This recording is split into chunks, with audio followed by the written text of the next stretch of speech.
Joining us here on the Rich Eisen Show on the Mercedes-Benz Vans phone line is my Hall of Fame friend who happens to be directly in the front office and in the middle of all of what has gone on with the San Francisco 49ers, the general manager of said organization, John Lynch, back here on the Rich Eisen Show. How you doing, John? I'm doing good, Rich. I'm doing really well. It's always a tough time of year. Yep. Having conversations with players that have really dedicated their entire heart, soul, every ounce of energy into attaining a goal, and to look somebody in the eye and tell them they just came up a little short is a really tough thing to do. But learned a long time ago. I think it was Tony Dungy. I don't think it was. It was Tony Dungy who, anybody who came in and out of our building, Tony would look them in the eye and tell them the truth as to why they were there, why they weren't there, and what the plan moving forward could be for them. So I think that's really important to me that I do that. And, I think the guys appreciate that. So, but nonetheless, it is incredibly tough. The nice thing is with the larger, during COVID, we went with these larger practice squads. Right. I think the league has wisely held on to those. It serves as a developmental league in its own right. And it's really the only source of having guys kind of in reserve, and you're improving those players. So you don't have to get rid of as many players as you used to. So it's nice to be able to tell, hey, you didn't make the 53, but we sure like you to be a part of our team by way of the practice squad. Did you ever witness Tony telling somebody why their playbook was asked to be brought with them into his office, or you spoke to those guys when leaving? Because I imagine that wasn't a conversation he had with you, John, back in the playing days. I mean, how did you witness that is what I'm asking, I guess.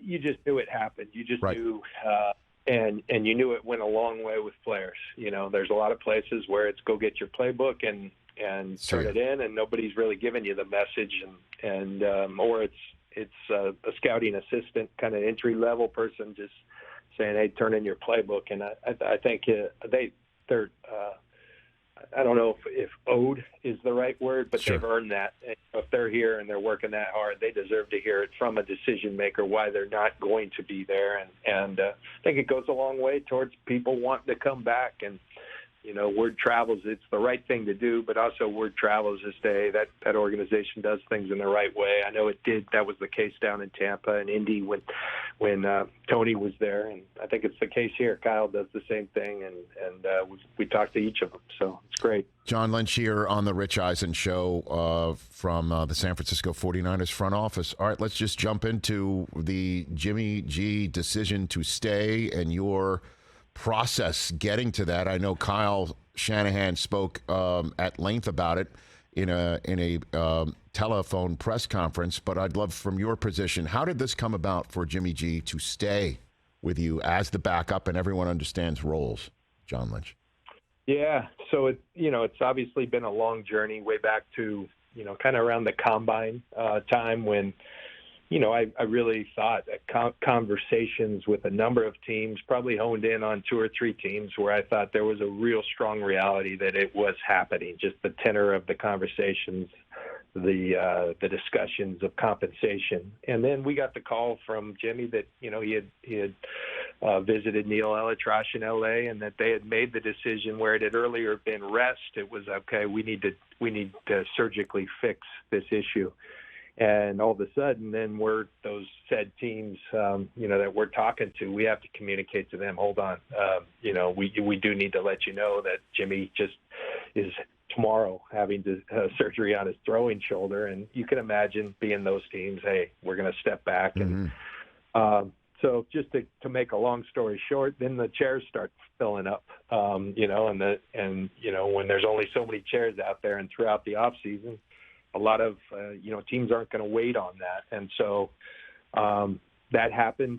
Now we get to training camp. And I still think, that, hey, someone's going to come to us with something so strong. You've got a proven starting quarterback, a guy who's been to the Super Bowl, a couple of NFC championship games, that it's just a matter of time. And that really just never happened. A few teams called, but I think everyone, the injury to the shoulder and the fact that a lot of those seats had filled up, I can't speak for other teams as to why they didn't. Now, at some point, we're watching our team, and we feeling really good about our team.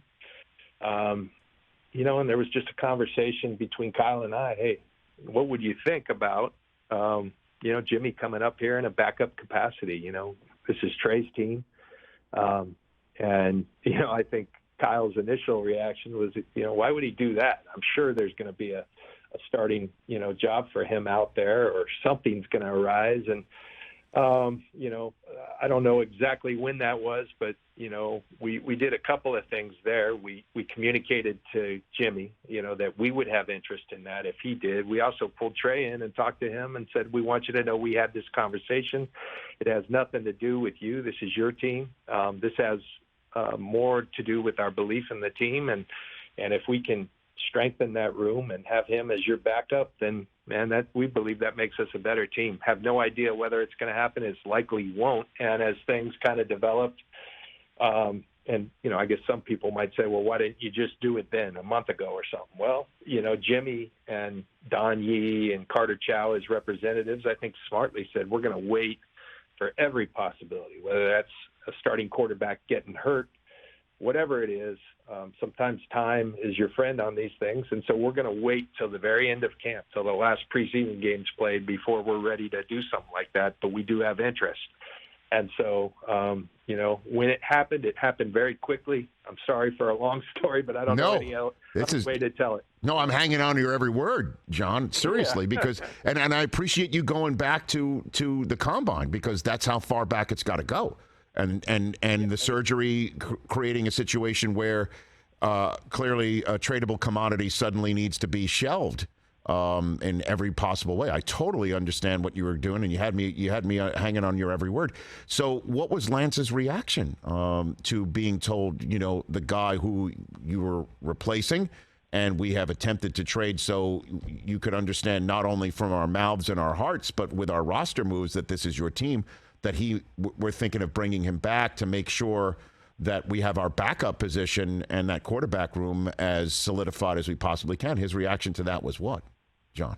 Yeah, so when we first floated the idea, it was Kyle talking to Trey, and then I kind of followed up, and it was Kyle said, John, I don't think there's much of a conversation. It was real short. He said, cool, I think that's great.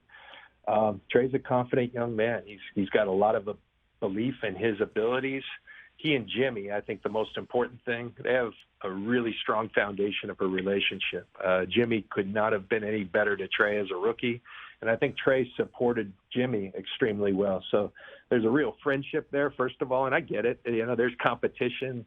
They both, I'm sure last year and this year want to be the guy, but I think there's an understanding, that there is a pecking order. And I think, like Trey's conversation when we decided to do it, he was, once we completed the deal, happened shortly after we came off the practice field. Again, it's the first person Kyle called in, and then, I spoke with Trey, and Trey was all on board. He thought it was good for our team. And, the other thing we did then is talk to Trey. We had to talk to Nate Sudfeld, who wasn't going to be here anymore, who, likely was going to be our number two. And then we Kyle and I, we pulled 15 players from our team, kind of our leadership committee, in and told them, here's what we're doing, here's why we're doing it. And, wanted to let the guys know that it was our belief in this team and those guys in the room. And we know we've created a culture, and we've got the men that can handle a situation like this. And so while the rest of the world may think it's uncomfortable, it's, we're not supporting our lead guy, we don't believe in that. We believe in this team, and we think it makes us better. And so, and most importantly, we've talked to Trey, we've talked to Jimmy, they're comfortable. So we want your guys, not their blessing, because we were doing it anyway, but we want you guys to be on board, and they were excited.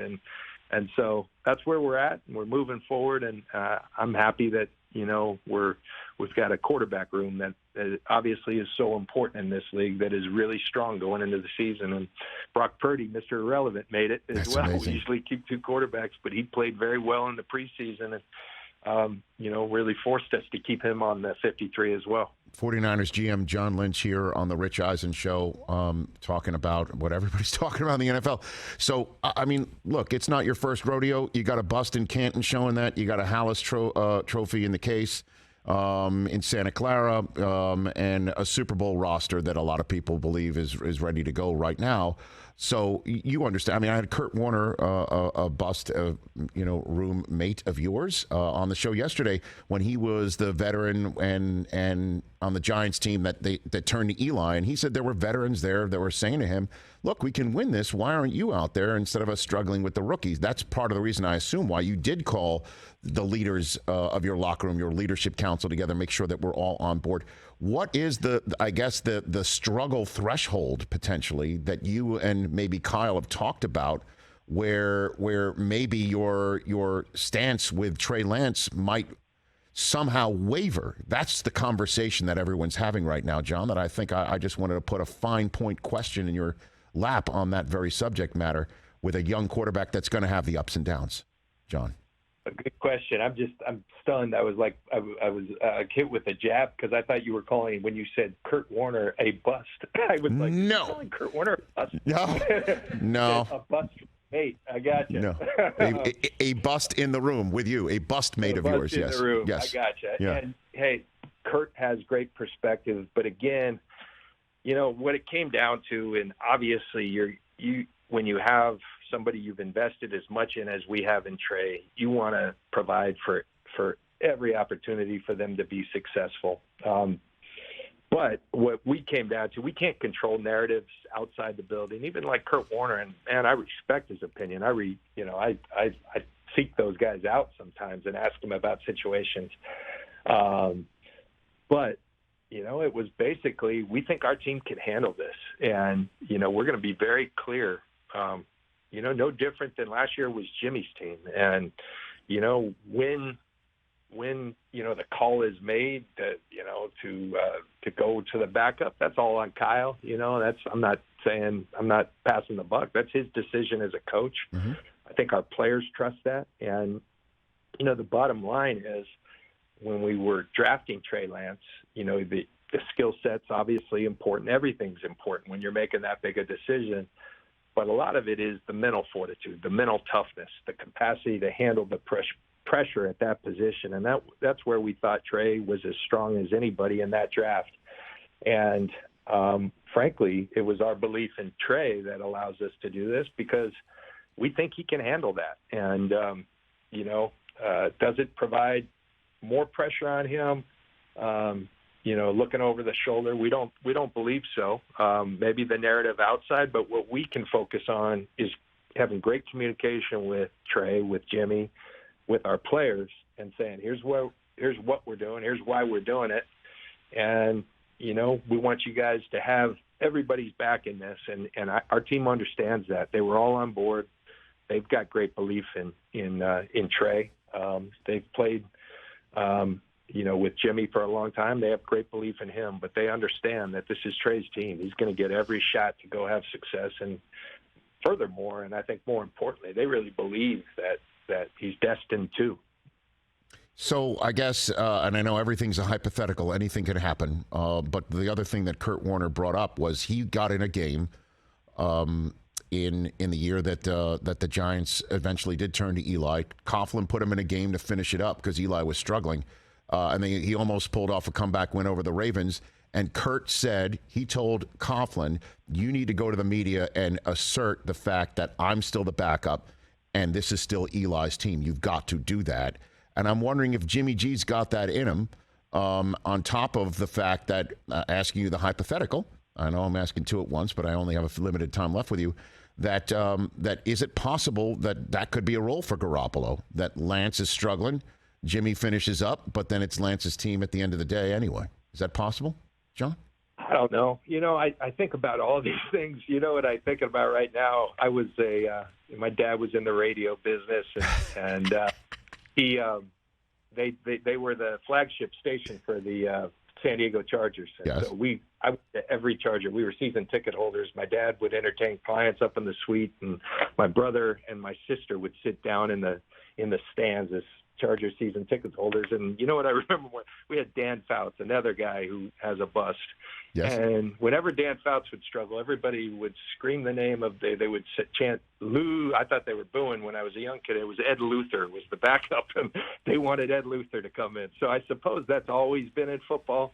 My grandma was a huge Broncos fan, lived in Boulder, and John Elway may be the greatest specimen of a quarterback ever to play. She used to, I just really believe in this Gary Kubiak. So I think that's an age-old thing. I think people will always do it. It comes down to, there is a pecking order, and we do have tremendous belief as to, and I've told you all the things about his makeup and people being comfortable with the situation. Then we just let it ride, and we try to plan for everything. I believe me, I respect the heck out of Kurt. He's been through these situations, but we believe it's a good thing for our team, and we're going to roll with that. Okay, last one for you. All this stuff, put the whole Deebo offseason on the back burner because that thing's done. How close were you maybe no longer having Deebo on the team, John? Did it ever get close to that for you and the Niners?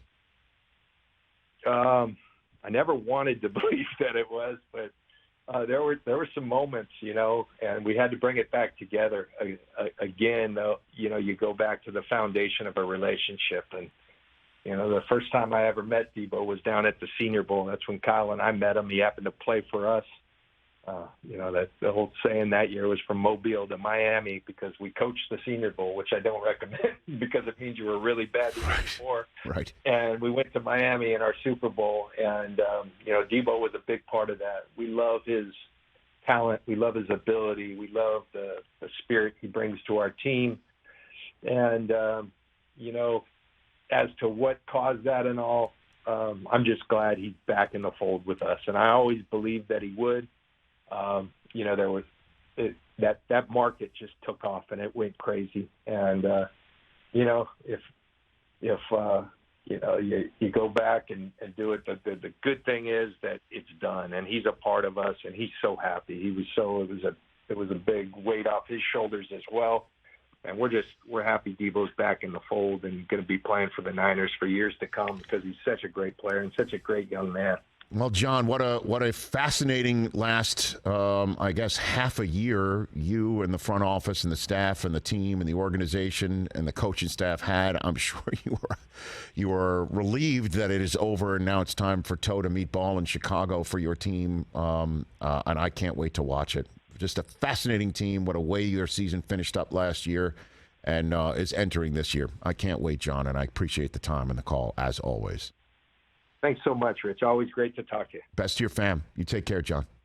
Yours as well. Right back at you. It's John Lynch, everybody, General Manager, Hall of Famer, right here on the Rich Eisen Show.